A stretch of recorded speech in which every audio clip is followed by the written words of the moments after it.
Halloween is upon us once again, a night of tricks and treats, of ghosts and goblins, and the night where the boogeyman can be around any corner. With Halloween Ends now in theaters, bringing a conclusion to the saga of Laurie Strode and Michael Myers, we thought it would be appropriate to take a look back at the first time their story came to an end. So come with us as we return to Haddonfield for more of the night he came home. This is Halloween 2, Where It Was Made.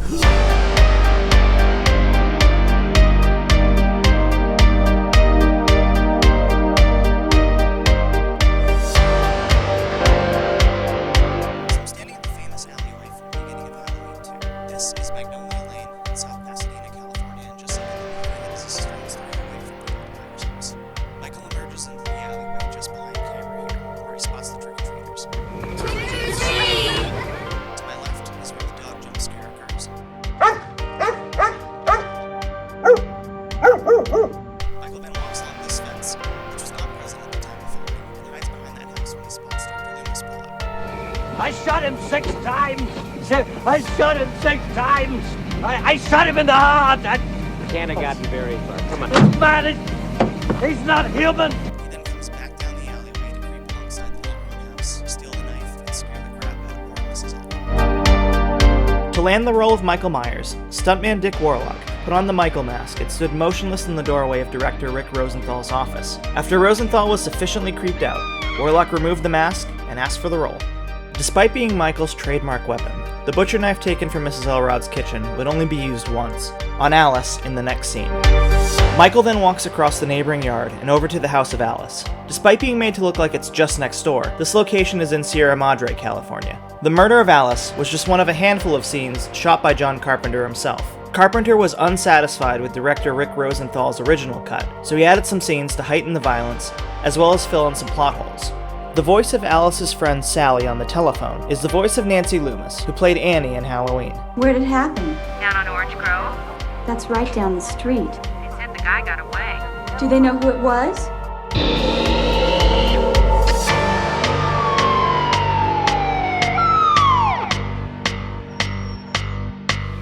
I want you to listen to me. I want you to go out of the house and down the street to the Mackenzie's house. I want you to knock on their door.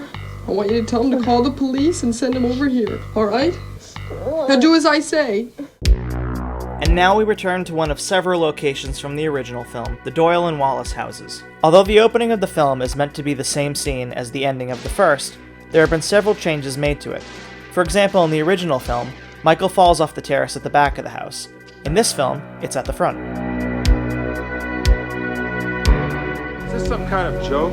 I've been trick-or-treated to death tonight. You don't know what death is. The homes are located on Orange Grove in Hollywood, California, just 2 blocks away from the Nightmare on Elm Street house. 3 bodies were discovered in the upstairs bedroom of the house, directly behind me. As you can see, the Wallace house is looking very different from the time of filming. We return here to watch poor Sheriff Brackett identify the body of his daughter Annie.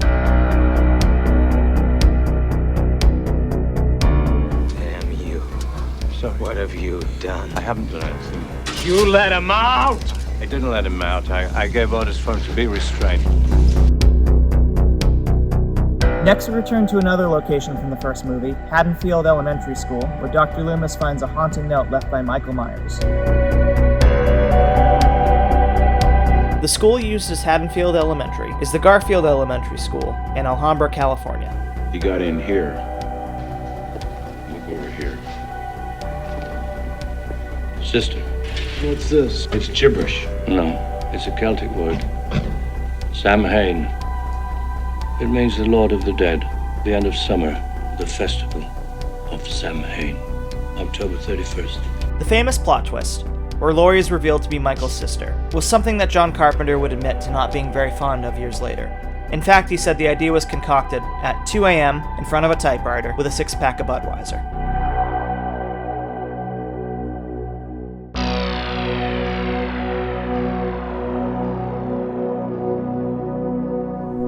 What would a Halloween movie be without the old Myers house? We return here in Halloween 2 when Dr. Loomis pulls up to watch the angry mob smash up the house in retaliation. The house was actually run down at the time of filming, but it was located in a different spot on Meridian Ave. It was moved here to Mission Street in South Pasadena, where it was renovated and turned into an office building. Rumor Rumor has it, it is currently being rented out by trick-or-treat filmmaker Michael Dougherty.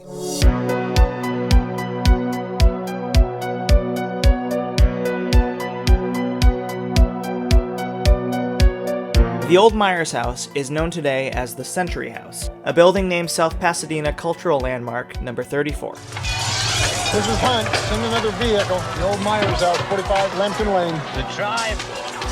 One of their number was butchered. This is the wake. It was built in 1888 and was owned by a nursing home when location scouts from the first Halloween found it. It was being used at the time to store old wheelchairs. The house was nearly demolished after the filming of Halloween 2. Thankfully, South Pasadena council member David Margrave bought it on a whim for a silver dollar. Thanks for saving the house, David.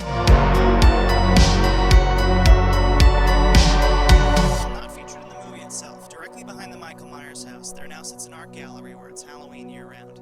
Come inside with us for a little Where It Was Made detour. My name is Sarah Rose Orlandini. This is my gallery, SugarMynt Gallery, located in South Pasadena, California, next door to the original Michael Myers house from John Carpenter's Halloween. I'm just a huge Michael Myers fan. I'm a huge Halloween holiday fan. I grew up in Pasadena and I have driven by this house my whole life. So the house always meant something to me. This movie was just like very exciting because I knew where it was filmed. So when I opened the gallery, it was just going to be a regular art gallery. The first month of opening, somebody came in and asked me, like, what do I want to do? And I was like, all I know is I want to do something with Michael Myers. I want to do a Halloween something with him and put him in the window. And he's like, I know the producer. So he got me a meeting with Malik Akkad. Malik introduced me to Kim Gottlieb Walker, who is the behind-the-scenes photographer from Halloween 1 and 2. And she's been a part of the gallery ever since. So my first Halloween show, I opened June 2015, and my first Halloween show was October 2015, something I never thought would be possible. Well, owning this gallery and seeing all the fans, I see Michaels all year round, to the point where I don't really notice them. I'm just like, what's up? You know, like you just see them. It's so much fun that it can be February and you see a Michael walking down the street. People come from all over the world, all because of this one fabulous film. I've told you this isn't a man. Look out, slow down. What? Over there, look. Is that him? I don't know.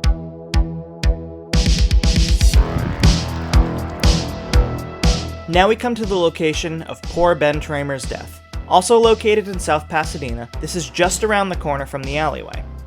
In fact, the front side of the Elrod house is visible in this scene. Look for the pointed roof. You can spot the house scene here as Ben crosses the street.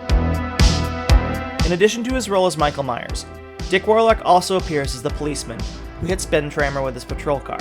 Warlock not only drove the car himself during the crash scene, but also did his own stunts as Michael Myers.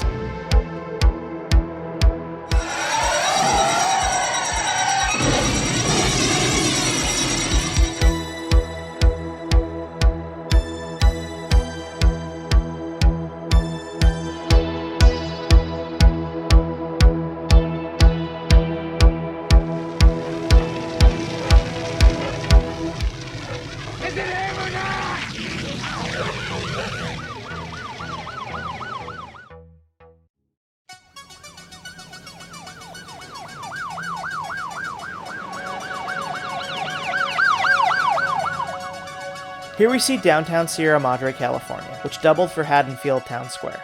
Pin the tail on the donkey and bobbing for apples. Actually bobbing in water, no less. Oh, you gotta use water, so you can Oh, use one I'm of never going to another Halloween party as long as I live, especially not at Stevie Mathis' house.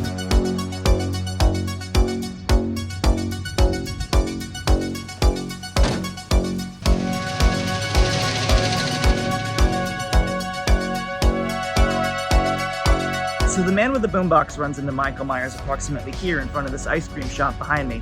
You can also spot the front windows of this shop again in Halloween 3, showing the iconic Silver Shamrock commercial. Found directly across the street from the home where the murders took place. The teenager was taken across town to Haddonfield Memorial Clinic. The character known as Boombox Boy was played by Lance Warlock, son of Michael Myers actor Dick Warlock. The scene where he runs into Michael in Haddonfield Town Square was another one of the reshoots done by John Carpenter. This was meant to show how Michael knows that Laurie is in the hospital. The mask Michael wears in the movie is the exact same mask from the original Halloween.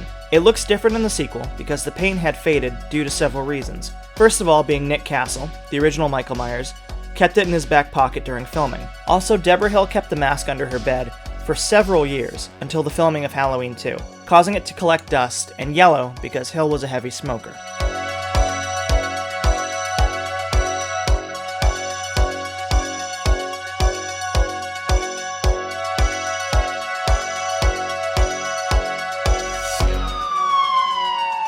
The parking lot scene here was used for the ambulance's entrance to Haddonfield Memorial Hospital.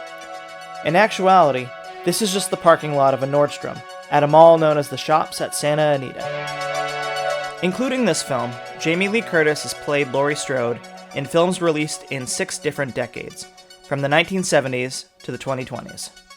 Do you know this area well? A little bit. Where's the hospital located? Dr. Loomis, we're under orders from the governor. It's back on Route 17, about 3 miles. And lastly, we go to Haddonfield Memorial Hospital, where the finale of the movie takes place.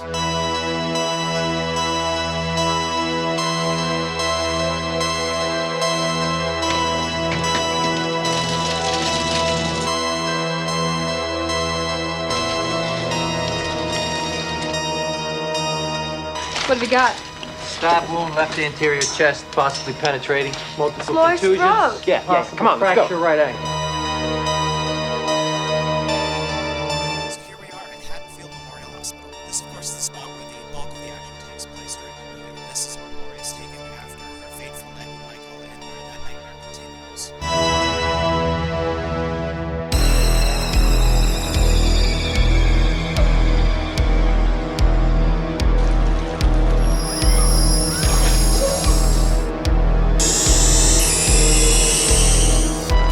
While the hospital used for the exteriors clearly still remains, the interiors of the hospital were shot at Morningside Hospital, a recently closed facility that was torn down after filming.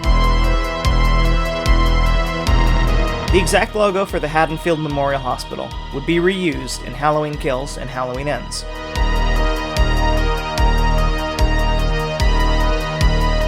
At one point during pre-production, David Lynch was considered for directing duties.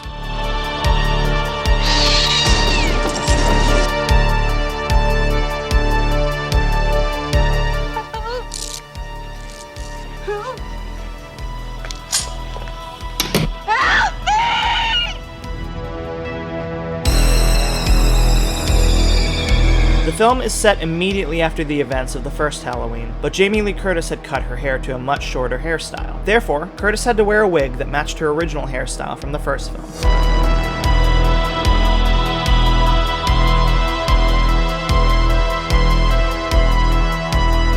As this film was meant to wrap up the Michael Myers story, actor Dick Warlock was allowed to keep the hero mask. The stunt mask was used in the burn at the end of the film. It's time, Michael.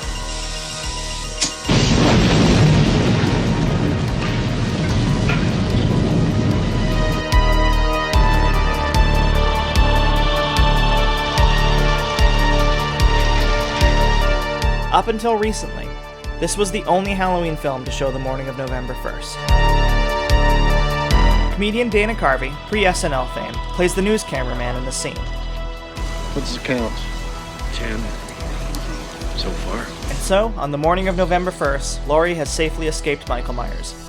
So that'll do it for this episode of Where It Was Made. Happy Halloween, everybody, and I'll see you at the movies.